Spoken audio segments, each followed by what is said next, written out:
So I have several friends who are about to step into a new role at a new ministry as the new worship leader. And I met with one of my friends yesterday and we discussed a game plan, a strategy for coming into a new ministry and implementing the change that they desire. From my experience, coming in as the new guy and bringing change can be very challenging, but it can also be very rewarding if you have a game plan. Now, I know there are many of you out there about to step into new roles, or maybe you've been there for years and now is the time to bring some much needed change. So in this Quick Tip Tuesday video, I'm gonna talk to you like you're my closest friend, and I'm gonna coach you through what you need to know to bring change in your worship ministry. Stick around.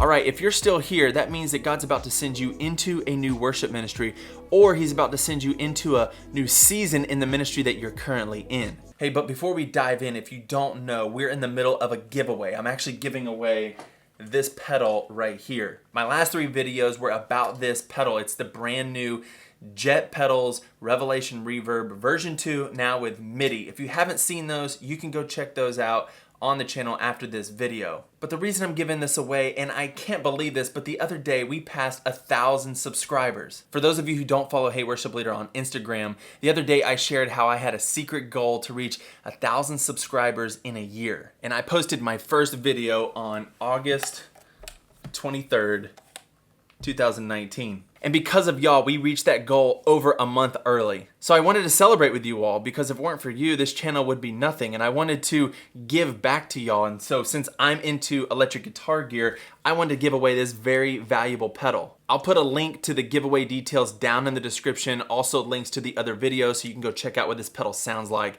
But you'll want to hurry because there's only like 7 days left in the giveaway. All right, enough about that. Back to the topic at hand, how to bring change to your worship ministry. 3.5 years ago, I came into a new role at the church I'm currently at, and I had never been there before. And I learned some things in the process, things I would do again and things I would definitely never do again. And coaching people through this process lately has been helping me a lot, because it reminds me that even though no ministry is the same, there are principles that can help us be the best worship leaders that we can be. There are 5 things I quickly want to give you today to make the best out of this new season. And honestly, I'm going to be using these as our church begins to reopen after this pandemic. Also, I'm going to be running through these kind of quickly because this is a Quick Tip Tuesday video.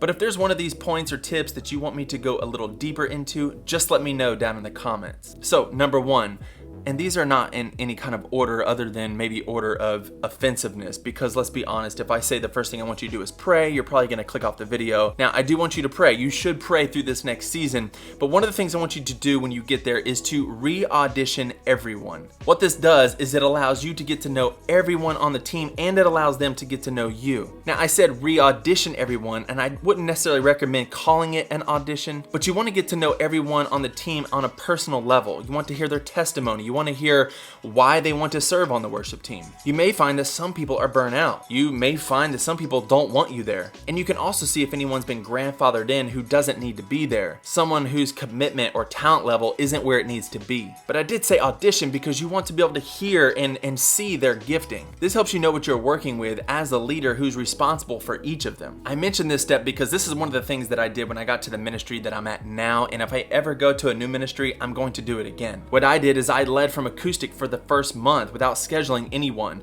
And this allowed me just to get to know everyone, allowed them to get to know me. And like I said, this re-audition process was amazing. You should definitely consider doing it. Tip number 2 is to build trust with your leadership. There is no way you can pull something off like tip number 1 without the support of your leadership. Whether it's your pastor or your pastors and elders, however the leadership is structured at your church, when you have their support, you can get a lot more accomplished. But this takes work on your end because support comes from trust, and trust takes time. But you don't have a lot of time because of tip number 3, which is you need to bring some change immediately. It's a difficult balance to know how and when to bring change. That's why tip number 2 is so vital. You need the support from your leadership. You bring change too quickly and you can lose trust, but don't wait too long because you can easily be absorbed into the very culture they are wanting to change, and then it'll be way more difficult. So bring some change immediately immediately. Find something easy, something that you can see needs improvement, and change it. Like improving how rehearsals are run, or